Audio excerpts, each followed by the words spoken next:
ओम नमस्ते जी। आपका स्वागत है आपका अपना चैनल आओ वेद पढ़े में। इस चैनल पर केवल आचार्य प्रदीप कुमार शास्त्री जी का ऑनलाइन व ऑफलाइन शास्त्रीय कक्षाओं के वैदिक व्याख्यान उपलब्ध होंगे।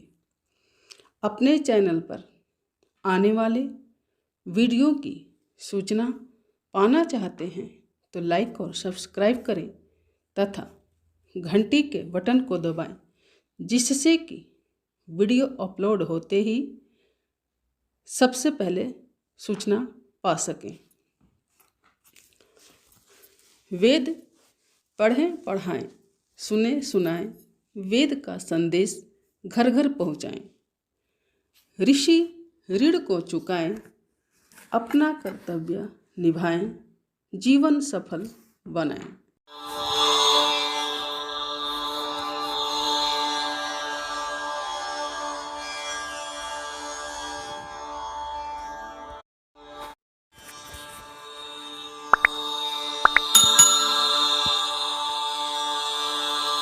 प्रारंभ करते हैं।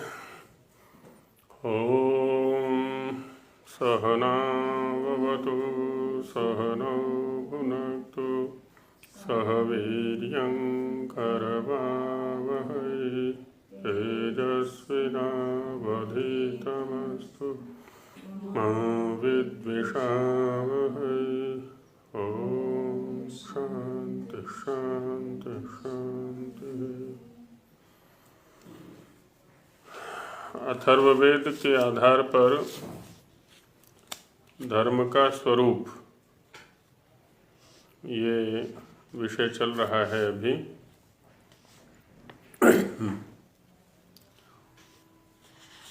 पिछले मंत्रों में शरीर संबंधी कुछ चर्चा की गई कि हमारा जो अस्तित्व है, शारीरिक या पारिवारिक, ओजपूर्ण हो, तेजपूर्ण हो, सहनशील हो, शक्तिशाली हो, आदि आदि विषयों को लेकर चर्चा की गई। उसी विषय को और आगे बढ़ाते हैं कि हमारा जो जीवन है ये पूर्णतः धार्मिक होना चाहिए।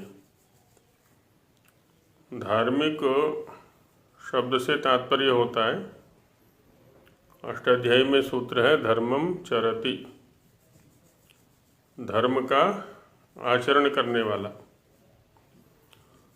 तो उस धर्म के अंतर्गत क्या क्या तत्व हैं, क्या क्या वस्तुएं हैं, उन्हीं पर वेद के विभिन्न मंत्रों के माध्यम से यहाँ भी चर्चा चल रही है। तो उसमें 3 मंत्र और लेते हैं, अथर्ववेद के 12वें कांड से हैं ये।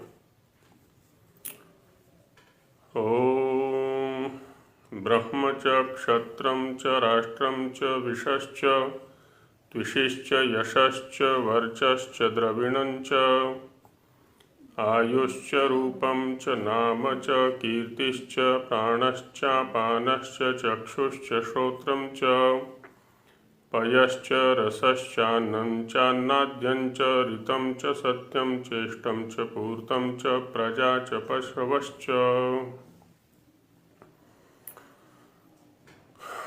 तो ये सभी वस्तुएं हमारे पास होनी चाहिए। क्या क्या है इसमें? ब्रह्मच, सबसे पहले ब्रह्म को रखा है। ब्रह्म के ऊपर व्यापक चिंतन पहले भी हो चुका है हमारा। ब्रह्म परिवृढ़ं भवति, हमें बड़ा बनने का प्रयास करना है। और बड़ा बनने का प्रयास जो होता है वो किसी बड़े के सानिध्य से होता है। जब तक हम किसी बड़े का सानिध्य न लें तब तक हम बड़ा नहीं बन सकते। तो किस क्षेत्र में बड़ा बनना है हमें? प्रत्येक व्यक्ति लगभग सभी क्षेत्रों में बड़ा बनना चाहता है।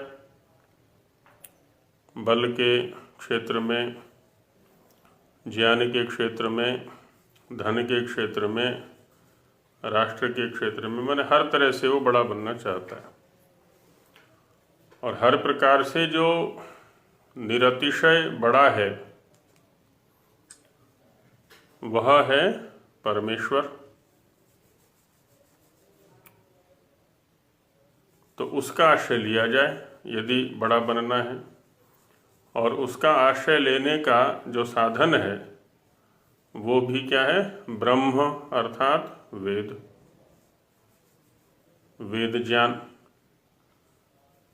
तो वेद ज्ञान के माध्यम से हम ब्रह्म तक पहुंच सकते हैं और फिर हर प्रकार का बड़प्पन, प्रत्येक प्रकार की वृद्धि हमारे पास होगी। और ये जो ब्रह्म है, वेद, वो मिलता है ब्राह्मणों के माध्यम से, इसलिए ब्राह्मण को भी ब्रह्म कहा है। ब्राह्मण माने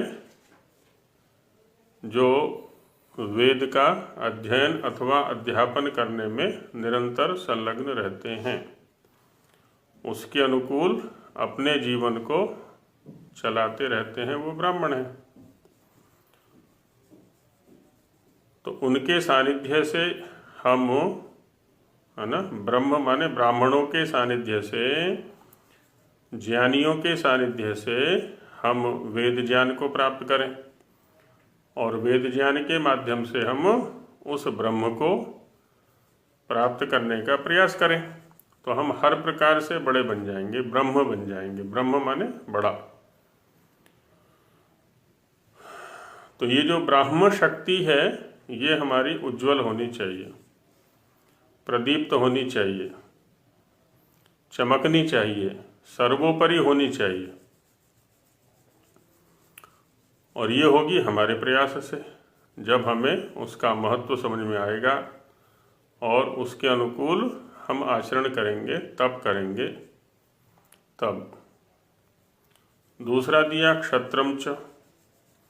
क्षत्र माने रक्षा के जो उपाय हैं, रक्षा के जो साधन हैं। किसी भी प्रकार की हानि हमें उस ब्रह्म से जुड़ने में नहीं होनी चाहिए, क्योंकि जो हमारा ये जीवन है, मनुष्य जीवन है, वो उसका एकमात्र लक्ष्य है ब्रह्म प्राप्ति। इसमें बहुत सारी बाधाएं आती हैं, शारीरिक स्तर पर, पारिवारिक स्तर पर या सामाजिक स्तर पर, अनेक स्तरों पर अनेक प्रकार की बाधाएं आती हैं। तो उनसे सुरक्षा करने वाला जो वर्ग है या सुरक्षा के जो साधन है वो भी हमारे प्रबल होने चाहिए। तो वो है क्षत्र, ये भी हमारा प्रबल होना चाहिए। शस्त्रेण रक्षिते देशे शास्त्र चर्चा प्रवर्तते। जब शस्त्र से, छात्र धर्म से राष्ट्र सुरक्षित होता है तभी ब्राह्मण वर्ग शास्त्र चर्चा कर पाता है। तो शस्त्र और शास्त्र दोनों हमारे प्रबल होने चाहिए, है ना। शस्त्र सुरक्षा के लिए है, शास्त्र आगे प्रगति करने के लिए है। दोनों ही प्रबल होने चाहिए, सबल होने चाहिए, तभी राष्ट्रम च। जो राष्ट्र है, एक होता है राष्ट्र और एक होता है देश, है ना, दोनों में अंतर है। देश स्थान की सीमाओं में बंधा हुआ होता है। जैसे भारत एक देश है ना, देश शब्द स्थान के लिए भी आता है। तो स्थान की सीमाओं में बंधा हुआ है, इसकी अपनी सीमाएं हैं। इतना लंबा है, इतना चौड़ा है, या इतने किलोमीटर या वर्ग किलोमीटर में इसका क्षेत्रफल है, तो उसकी सीमाएं होती हैं। लेकिन राष्ट्र जो होता है वो भावनात्मक होता है। राष्ट्र हमारी भावनाओं में रहता है। एक ध्वज में भी पूरा राष्ट्र बसा हुआ है। इसीलिए तो उस राष्ट्र का कोई भी व्यक्ति ध्वज को झुकने नहीं देता, ध्वज को गिरने नहीं देता, क्योंकि उस ध्वज के झुकने में या ध्वज के गिरने में राष्ट्र का अपमान उसको अनुभूत होता है। तो ध्वज में राष्ट्र है ना। कुछ प्रतीक हमारे होते हैं राष्ट्रीय, कुछ व्यक्तित्व हमारे होते हैं राष्ट्रीय। हम उनकी सर्वतोभावेन रक्षा करते हैं और करनी भी चाहिए हमको, चाहे वो व्यक्तित्व हैं या अन्य प्रतीक हैं। तो राष्ट्र का संबंध भावनाओं के साथ होता है। जब हम बाहर जाते हैं अपने देश से, तो वहाँ हम संपूर्ण राष्ट्र का प्रतिनिधित्व कर रहे होते हैं। वहाँ भी राष्ट्र हमारे सामने होता है। उस व्यक्ति का अपमान पूरे राष्ट्र का अपमान समझा जाता है, उस व्यक्ति का सम्मान पूरे राष्ट्र का सम्मान समझा जाता है। तो इस प्रकार से हम राष्ट्रीय भावनाओं से ओतप्रोत होने चाहिए। हमारी प्रत्येक गतिविधि, चेष्टा, क्रिया या विचार का प्रभाव संपूर्ण राष्ट्र के ऊपर पड़ा करता है। ये हमें सोचना चाहिए जब हम राष्ट्रीय स्तर पर जी रहे हैं। जैसे एक पारिवारिक स्तर पर जीने वाले व्यक्ति की चेष्टाओं का प्रभाव पूरे परिवार पर पड़ता है। वो जो कमा करके लाता है उसका पूरे परिवार पर प्रभाव है। उसके चिंतन का प्रभाव, उसके व्यक्तित्व का प्रभाव, उसकी गतिविधियों का प्रभाव। वैसी जो राष्ट्रीय चरित्र को जी रहा है तो उसका संपूर्ण राष्ट्र पर प्रभाव पड़ता है। राष्ट्र हमारा सबल होना चाहिए, प्रबल होना चाहिए, और हम राष्ट्रीय भावनाओं से ओतप्रोत रहने चाहिए। संपूर्ण राष्ट्र की उन्नति, ये भी हमारा धर्म है। विशश्च, विश शब्द प्रजा के लिए आता है कि जितनी भी प्रजाएं हैं, जितने भी प्रकार की हैं, वो हमारी सुखी हों, समृद्ध हों, सबल हों, संपन्न हों। तो ये भी हमारी नैतिक या कहने धार्मिक जिम्मेदारी है, दायित्व है हमारा कि हम सबकी उन्नति के लिए सोचें। इसलिए तो स्वामी जी महाराज ने नियम दिया ना आर्य समाज के नियमों में, प्रत्येक को अपनी ही उन्नति से संतुष्ट नहीं रहना चाहिए, अभी तो सबकी उन्नति में अपनी उन्नति समझनी है। तो जब हम सबकी उन्नति में अपनी उन्नति समझेंगे तो हम धार्मिक कहलाएंगे, स्वार्थी नहीं होंगे। ये विषमताएं स्वतः मिट जाएंगी। जो आज विषमताएं बनी हुई है ना हर स्तर पर, वो स्वतः मिट जाएंगी। त्विशिश्च, त्विष दीप्तौ धातु है, तो त्विषी माने दीप्ति, दीप्ति अर्थात प्रकाश। जो सद्गुण है उनका प्रकाश होना चाहिए। आज देखिए, आज का जो मीडिया है, चाहे वो इलेक्ट्रॉनिक मीडिया है चाहे प्रिंट मीडिया है, दोनों ही नकारात्मक पक्ष को बहुत बढ़ा चढ़ा करके प्रस्तुत करते हैं। हिंसात्मक पक्ष को या और जो भी है, बलात्कारियों का है, व्यभिचारियों का है, राष्ट्रद्रोहियों का है, हिंसा प्रवृत्तियों का है, या और जो भी नकारात्मक दृष्टिकोण है या हिंसात्मक दृष्टिकोण है, उसको अधिक बढ़ा चढ़ा करके। तो इसलिए वही दृष्टिकोण फलता है, फूलता है, क्योंकि वो प्रकाश पा रहा है। इसके विपरीत यदि, क्योंकि जहाँ से ये नकारात्मक दृष्टिकोण को उठाया जा रहा है वहीं सकारात्मक पक्ष भी तो है। इसी समाज के अंदर सत्पुरुष भी हैं, महापुरुष भी हैं, सज्जन लोग हैं, अच्छे लोग हैं, अच्छे कर्म भी हो रहे हैं। यदि उनको प्रकाश में लाया जाए तो फिर वो प्रकाशित होंगे, उनका प्रचार बढ़ेगा, है ना। तो त्विषी सत्कार्यों का प्रकाश होना चाहिए। त्विषी माने प्रकाश, त्विषा दीप्तौ धातु है व्याकरण में, तो उससे बना है। यशश्च, हमारा यश भी होना चाहिए। हम यश की कामना न करें, क्योंकि उसमें आता है ना एक ऐष्णाओं में लोकेष्णा भी है, पुत्रेष्णा है, वित्तेष्णा है, लोकेष्णा है। लेकिन जो धार्मिक लोग हैं, जो सत प्रवृत्तियां हैं, उनका यश होना चाहिए, जन जन तक वो पहुंचने चाहिए।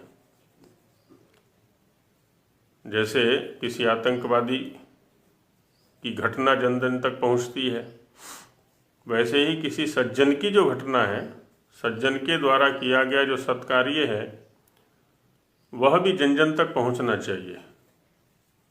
वह यश की इच्छा नहीं कर रहा, लेकिन उसका यश होना चाहिए।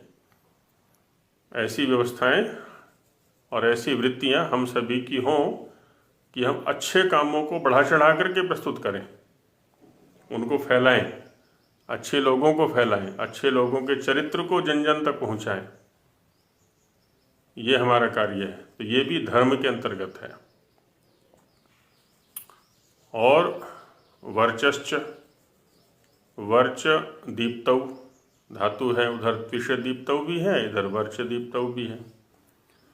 वर्च शब्द का संबंध प्रायः जो वैदिक वाङ्मय में उपलब्ध होता है ना, तो ब्रह्म वर्चसम, ब्रह्मणो वर्चः ब्रह्म वर्चसम, ब्रह्म शब्द का वही अर्थ है।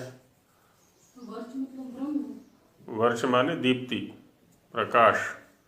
तो ब्रह्मणो वर्चः ब्रह्म वर्चसम, ब्रह्म हस्तिभ्याम वर्चसः, अष्टाध्यायी में सूत्र है, 5वें अध्याय के चतुर्थ पाद में। तो ब्रह्म माने वेद का जो ज्ञान है वो भी प्रकाशित होना चाहिए, जन जन तक पहुँचे। ये हमारा धर्म है। ये सब कुछ क्या है ना, हमें धारण करने वाली वस्तुएं हैं सारी। यदि ये सब प्रचारित होगा, प्रसारित होगा, धारित होगा, तो हम क्या होंगे? धार्मिक कहलाएंगे।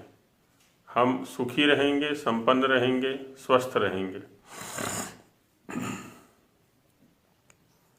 राजा का जो कर्तव्य है वो तो राजा को करना ही है, लेकिन राजा के साथ साथ हमारे भी कर्तव्य कम नहीं है इन सबको प्रचारित या प्रसारित करने के।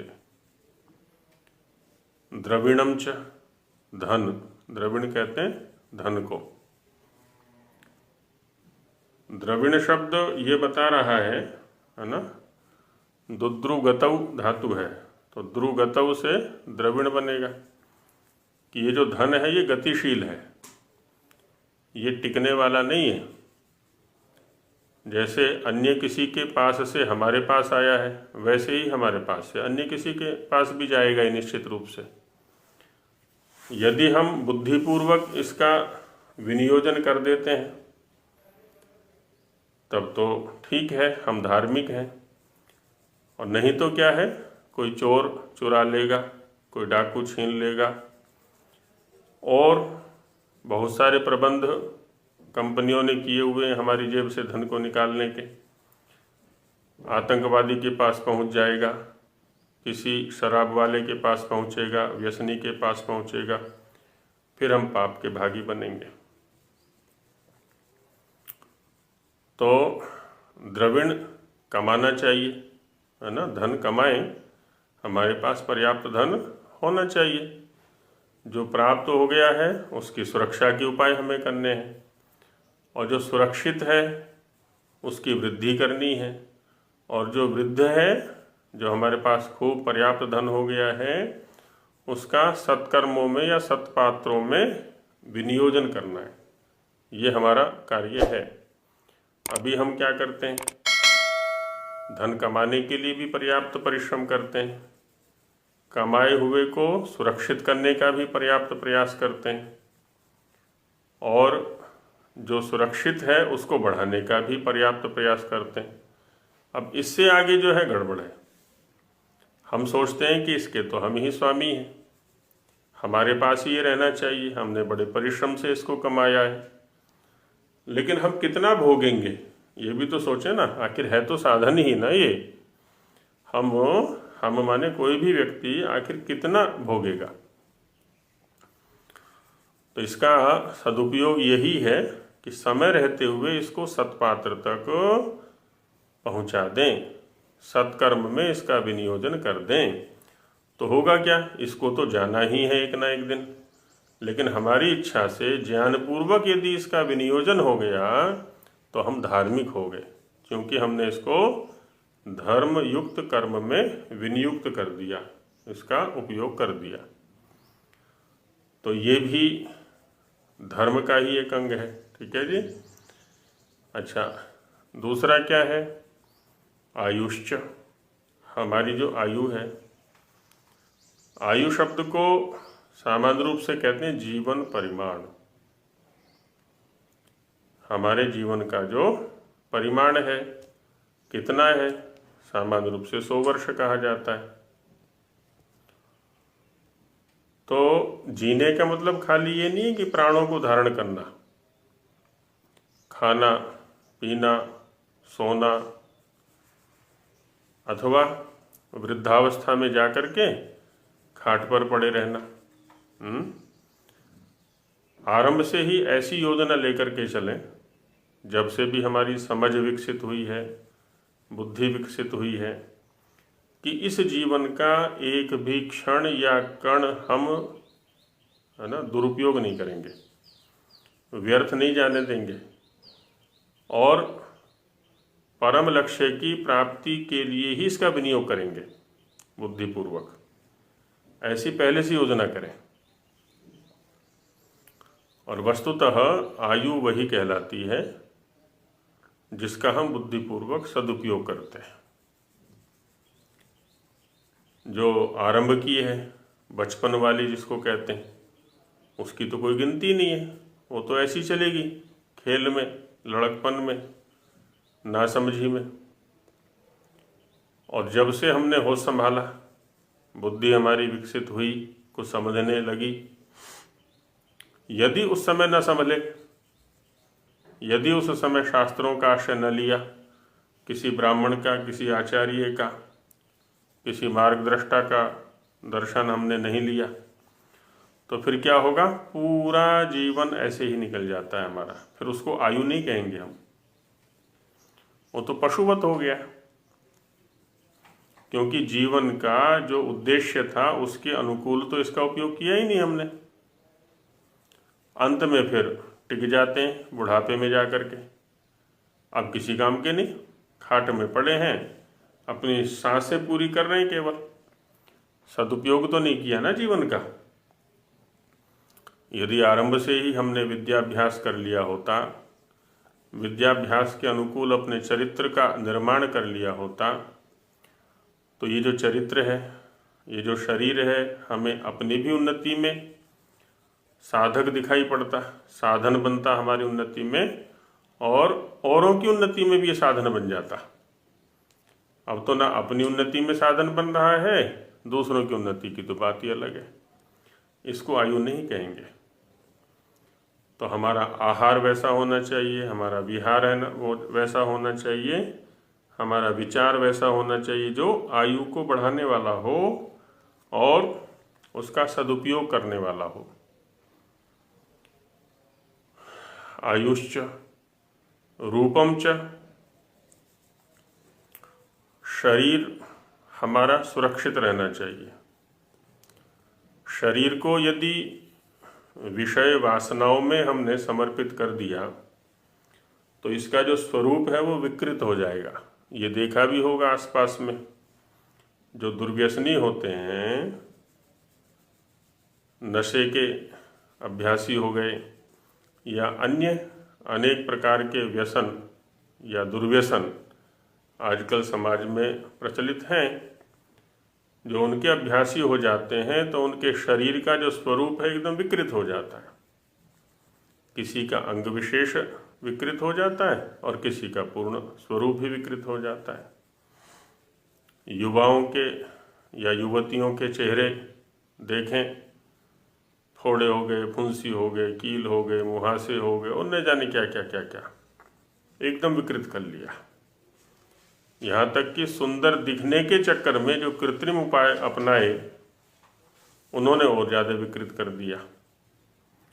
तो इसलिए हम क्या करें, सच्चरित्र बने, आहार विहार हमारा अच्छा होना चाहिए, जिससे कि हमारा जो स्वरूप है वो विकृत ना हो। इसकी भी सुरक्षा करनी है, अंत तक बना रह सकता है यदि हम प्रकृति के साथ चलें और आयुर्वेद के अनुसार, ऋषियों के अनुसार इसको लेकर के चलें और दुर्व्यसनों में न फंसने दें इसको। नामच, यदि ऐसी स्थितियों को हम लेकर के चलेंगे तो हमारा जो नाम है वह चारों तरफ फैलेगा। नाम तो दुर्व्यसनी का भी फैलता है, बलात्कारी का भी फैलता है। अगले दिन ही पेपर में नाम आ जाता है, समाचार में, टीवी पर। आजकल तो मीडिया बड़ा सक्रिय है।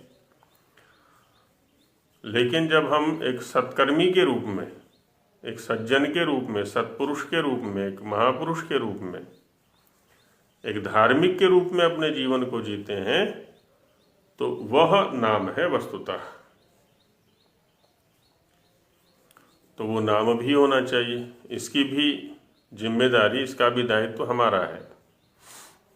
कीर्तिश्च, कीर्ति का मतलब होता है कीर्तन। क्रीत संशब्दने, है ना, क्रीत संशब्दने धातु है तो उससे कीर्ति बनता है। तो संशब्दन होना चाहिए। संशब्दन माने उच्चारण। किसका उच्चारण करें?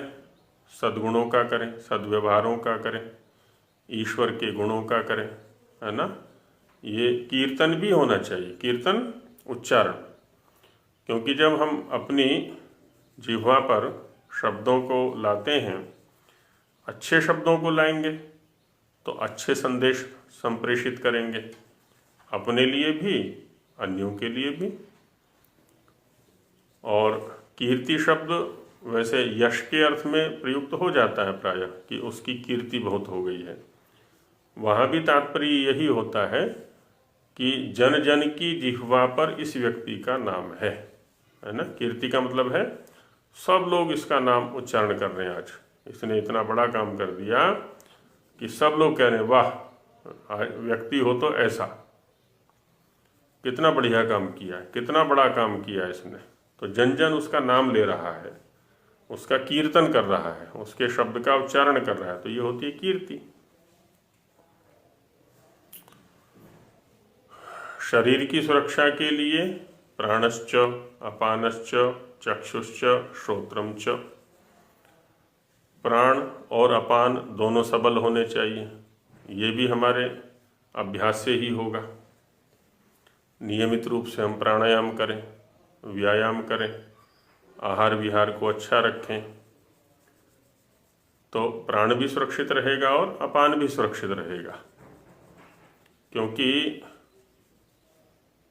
जितना आवश्यक शरीर के अंदर जाना है आहार आदि पदार्थों का, उतना ही आवश्यक मलों का शरीर से बाहर निकलना भी है।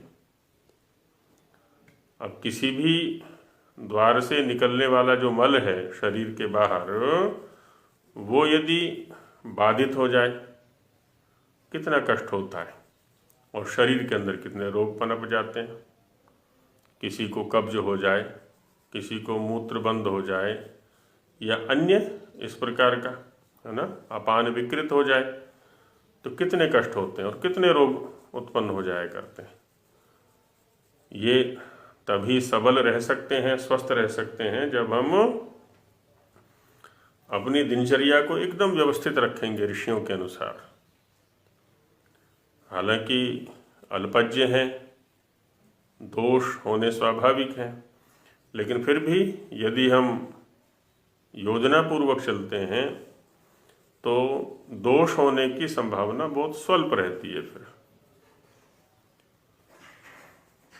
चक्षुश्च श्रोत्रम च, चक्षु श्रोत्र आदि जो ज्ञानेंद्रियां हैं वो भी हमारी सबल सुरक्षित होने चाहिए। जितना जितना हम सदुपयोग करेंगे इनका उतनी उतनी ये सुरक्षित रहेंगी, दुरुपयोग करेंगे तो ये असुरक्षित हो जाएंगे। ये इन सब को स्वस्थ रखना, इन सब का सदुपयोग करना, सन्मार्ग में इनको लगाना, ये धर्म है। पयश्च, जो हम पेय पदार्थ पीते हैं, है ना, वो है पय। जलादि पदार्थों का सेवन करते हैं, वो अच्छा होना चाहिए। यज्ञ करना हमने छोड़ दिया तो जल कहाँ से हमें अच्छा मिलेगा।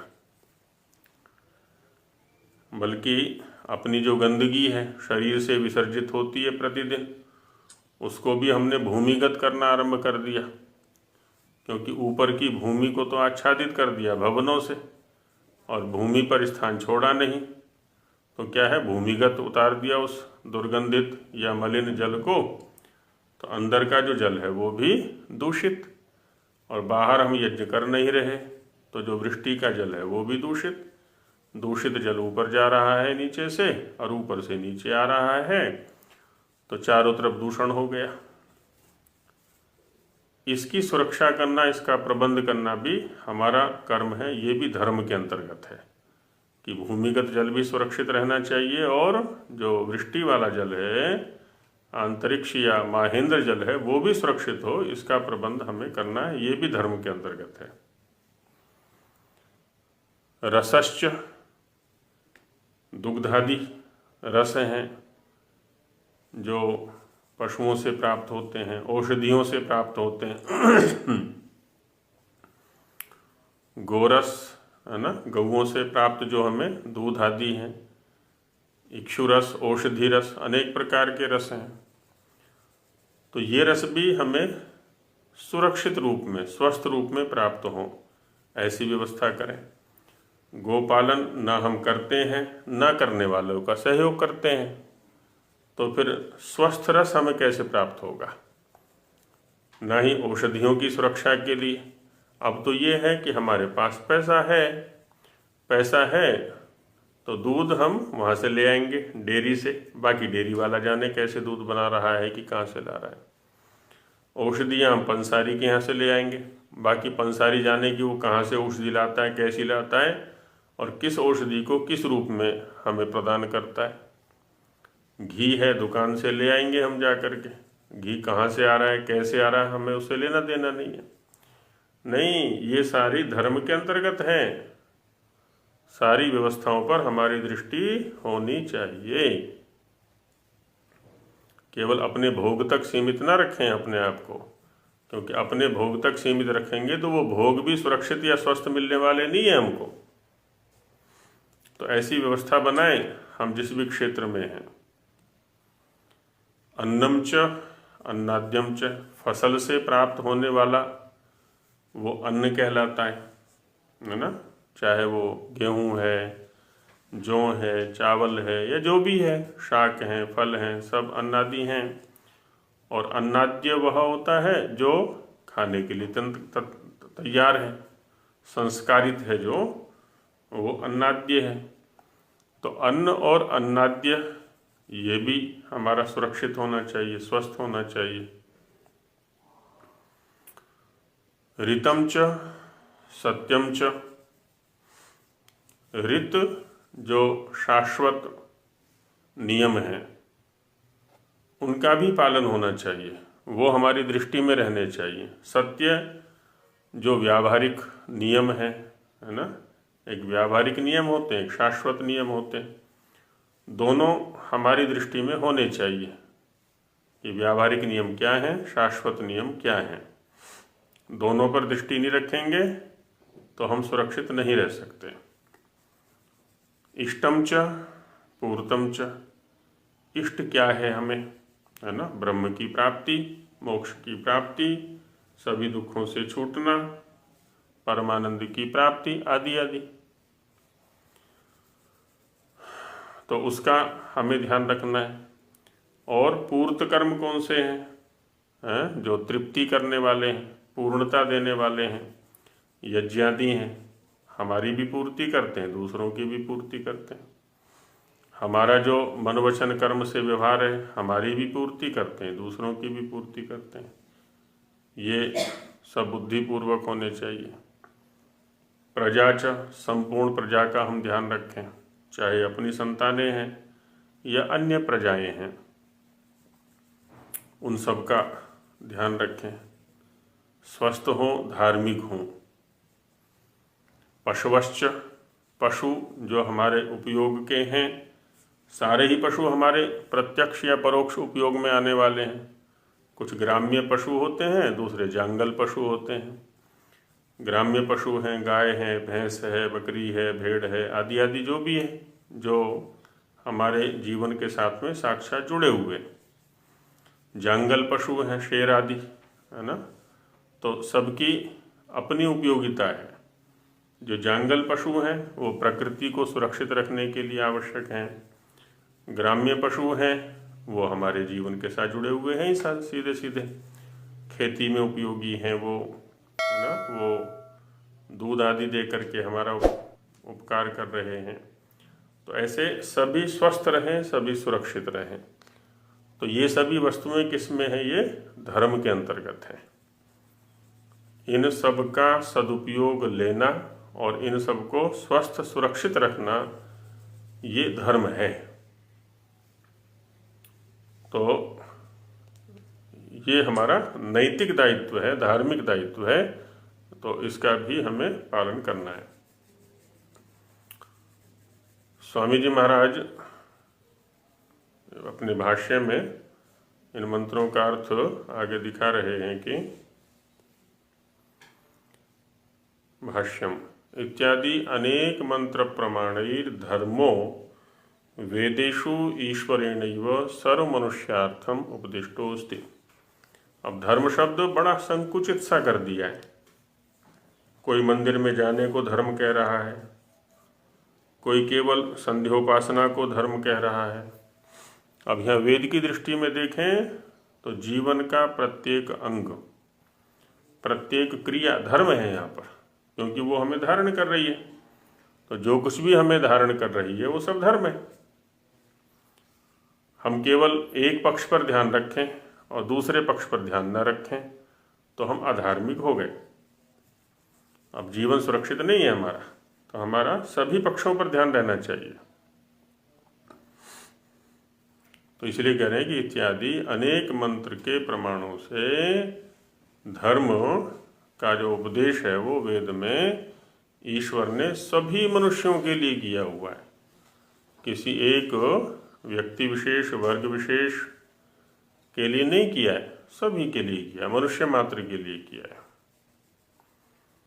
अर्थ में देखें ब्रह्मच, तो कहते हैं ब्राह्मणोपलक्षणम सर्वोत्तम विद्या गुण कर्मवत्वम सद्गुण प्रचार करणत्वम च ब्राह्मण लक्षणम। ब्राह्मण का लक्षण क्या है? तो कहते हैं सर्वोत्तम विद्या गुण कर्मवत्वम।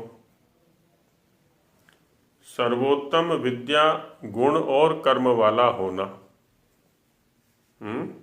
सबसे उत्तम विद्या उसके पास होना चाहिए, क्योंकि ब्राह्मण तो शीर्ष स्थानी है।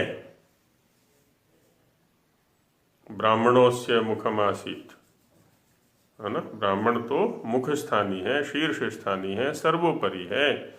शरीर के अंगों में जो सिर का स्थान है, सारी ज्ञानेंद्रियां उसी के पास है, सारे शरीर का संचालन उसी के पास है। यही स्थिति समाज के अंतर्गत ब्राह्मण की है।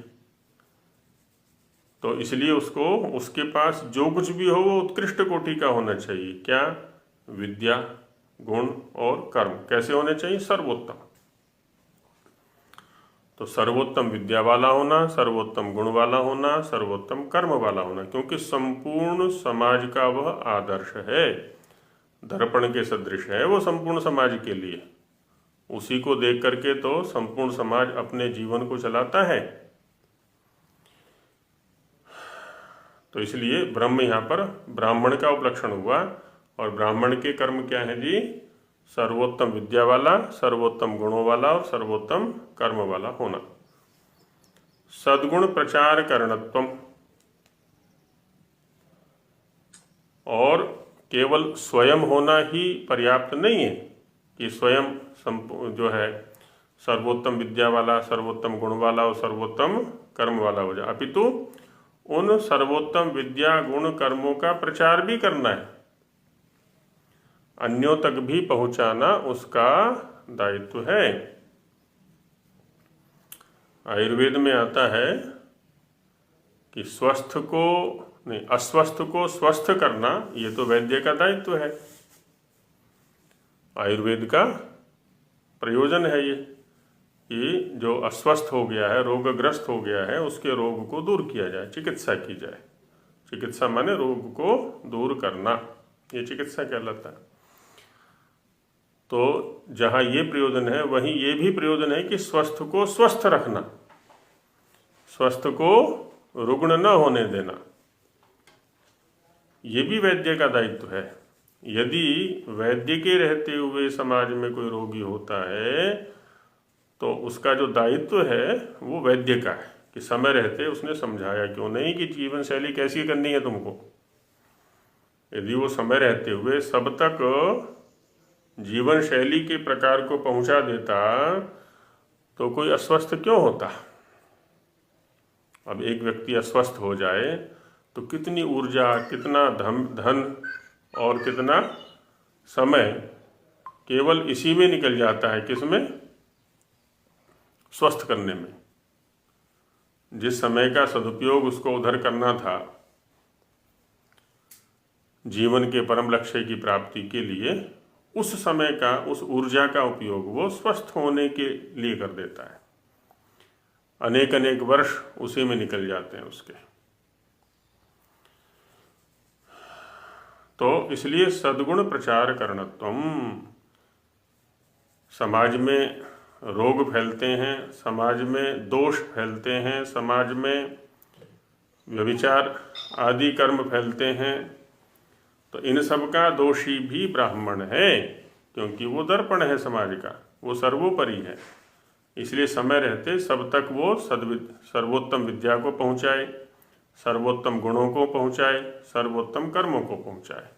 इसलिए कहा सद्गुण प्रचार करणत्वम, सद्गुणों का प्रचार करना ये भी ब्राह्मण का लक्षण है। तो ब्राह्मण लक्षणम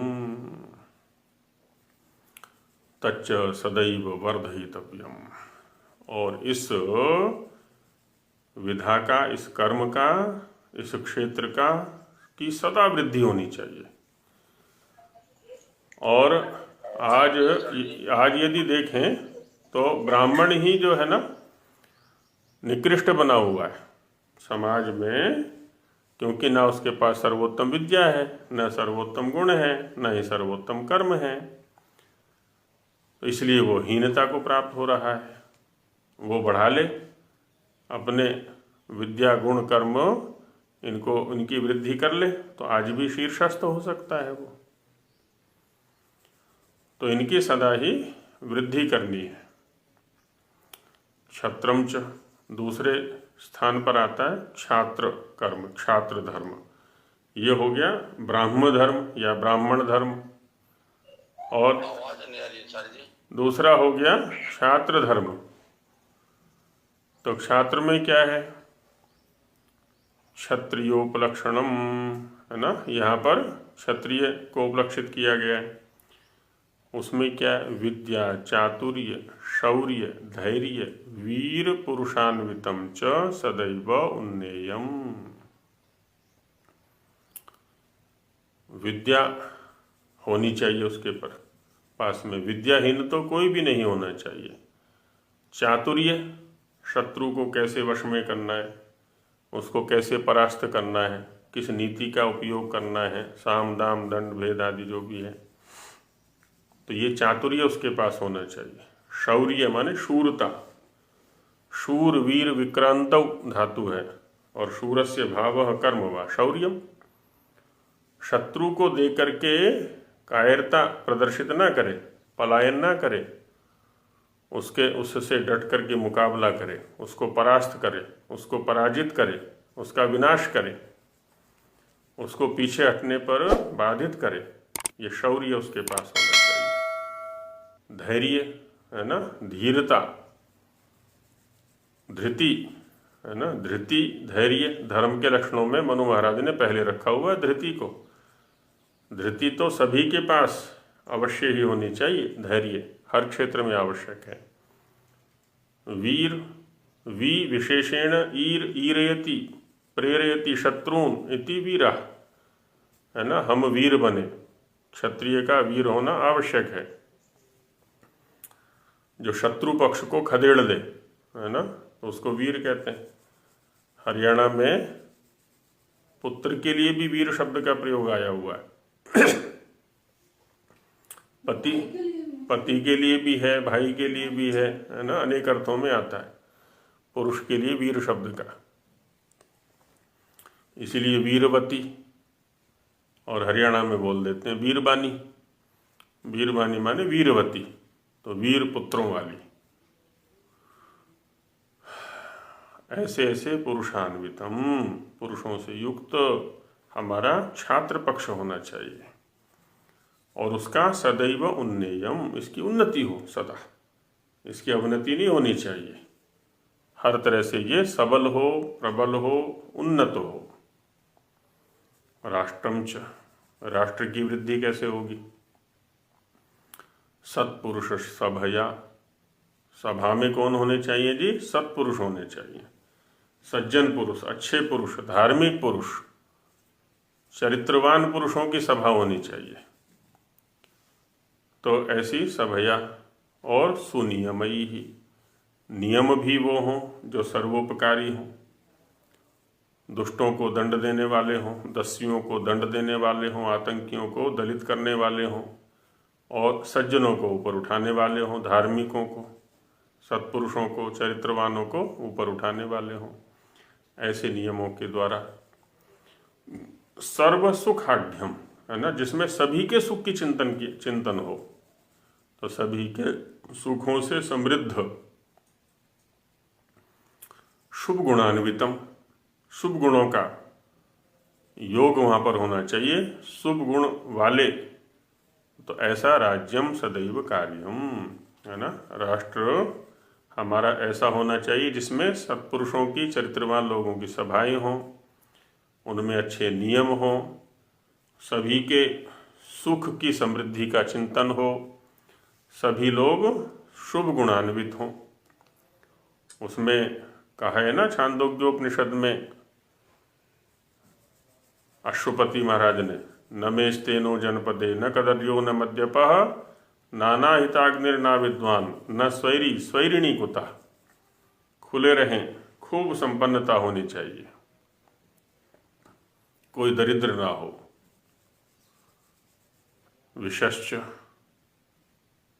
वैश्यादि प्रजानाम, है ना, विष शब्द प्रजा के लिए भी आता है, और विष शब्द वैश्य के लिए भी आता है। जो व्यापार आदि कर्म करते हैं उसके लिए भी वैश्य शब्द, ये विष शब्द आता है।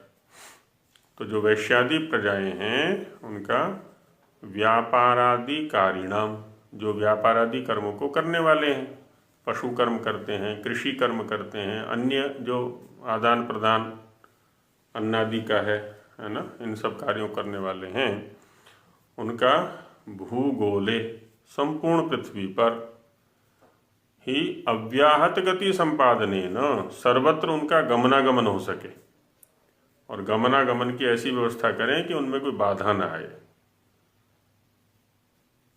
एक दूसरे देशों तक सामान हम पहुंचा सकें, उनका सामान हम तक पहुंचे, हमारा सामान उन तक पहुंचे। इस प्रकार से व्यापारात धन वृद्ध्यर्थम संरक्षणम च कार्यम, धन की वृद्धि के लिए उनका भी संरक्षण करना है, जो वैश्यादि प्रजाएं हैं तो उनका संरक्षण। और तुषिश्च, तुषि क्या है? दीप्ति ही। दीप्ति क्या है? शुभ गुणानाम प्रकाशः। जो शुभ गुण होते हैं वो प्रकाशित होने चाहिए, चमकने चाहिए, सबकी दृष्टि में आने चाहिए। सत्य गुण कामना च शुद्धा प्रचारणीया। इस तरह से सत्य गुणों की जो कामना है कब होगी? वो जब शुभ गुणों का, सत्य गुणों का प्रकाश होगा। सत्य गुणों का प्रकाश होगा, उसका महत्व समझेंगे, उसके लाभ को देखेंगे। प्रजाएं जो भी हैं तो वो सब उनकी कामना करेंगे कि हमारे पुत्र ऐसे होने चाहिए, हमारी पुत्रियां ऐसे होनी चाहिए, हमारे शिष्य ऐसे होने चाहिए, हम ऐसे होने चाहिए। तो हर व्यक्ति उन शुभ गुणों को चाहेगा, लेकिन चाहेगा तब ना जब वो प्रकाशित होंगे शुभ गुणों के रूप में। अब तो शुभ गुणों को ही अशुभ गुण के रूप में प्रस्तुत कर देते हैं, तो वो हेय कोटि में चले जाते हैं, फिर उनकी अनिच्छा हो जाती है। धर्म को विवाद का विषय बना दिया, उपासना को पाखंड का विषय बना दिया।